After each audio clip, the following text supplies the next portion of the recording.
নরসিংদীতে চোর সন্দেহে ভাইকে মারধরের প্রতিবাদ জানাতে গিয়ে গণপিটুনিতে নিহত হয়েছেন রাকিব এবং সাকিব। আহত আরেক ভাই হিমেলকে হাসপাতালে নেওয়া হয়েছে।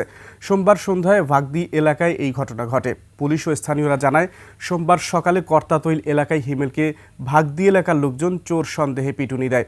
পরে পুলিশ তাকে উদ্ধার করে উপজেলা স্বাস্থ্য কমপ্লেক্সে ভর্তি করে। প্রতিবাদ জানাতে বিকেলে ঘটনাস্থলে যায় রাকিব, সাকিব সহ অন্যান্যরা। তাদেরও আটক করে গণপিটুনি দেওয়া হয়। তাদের বাবা মা ঘটনাস্থলে গেলে পিটুনিতে তারাও আহত হন।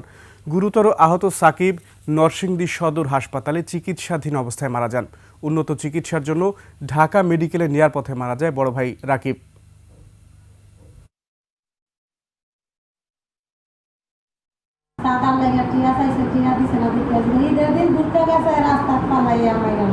ওদেরকে তো আমরা ওরা পিছন দিক থেকে আইসা শুরু করছে, আমরা কিছু লোক দৌড়ে আইসা করছি, ওরা দুইবে ওই ঘটনাস্থলে খুব খাইছে। সাকিবকে আমরা মৃত অবস্থায় পেয়েছি এবং রাকিবের অবস্থা মুমূর্ষু ছিল।